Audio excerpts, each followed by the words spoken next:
خبردار شدیم که علی اکبر جوانفکر از ریشوهای نزدیک به احمدی نژاد رو وقتی به دادسرای آخوندی احضار کردن بهش ابلاغ شده که یکی از جرائمت استفاده از ضرب المثل آب در هاون کوبیدن بوده و استفاده از این ضرب المثل مصداق بارز اخلال در امنیت کشور، تبانی علیه نظام و توهین به ولایت فقیه بوده.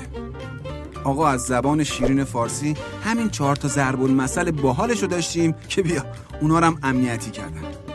مثلا الان کسی ضرب المثل باد آورده رو باد میبره رو بگه، فردا صبح میان میکنن تو گونی میبرنت. چرا؟ چون حکومت باد آورده آخوندی رو به سخره گرفت. یه ضرب المثل باحالی هم داریم که میگه به شتر مرغ گفتن بار ببر گفت مرغم، گفتن خب تخم بذار گفت شترم. اینم الان اگه استفاده کنی به جرم توهین به رئیس جمهور میبرنت. یعنی ضرب المثل هست بعد 40 سال گدایی شب جمعه رو یادش رفته. دقیقاً توهین مستقیم به مراجع اعزام قمه که اگه بگی حسابت با کرام الاطلاعات سپاهه. خب آقا اینطوری که نمیشه که ما هر ضرب المثلی به ذهن و دهنمون میاد یه جورایی توهین به ارکان حکومت میشه که ما از مسئولین فرهنگستان ادب پارسی به ویژه حداد عادل خواهشمندیم که یه لیستی از ضرب المثل‌های مجاز رو منتشر کنن لااقل بدونیم چی بگیم.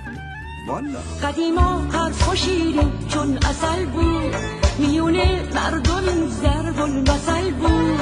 از یه گل بخار نمیشه، بی وفا که یار نمیشه، واسه عاشقا هیچ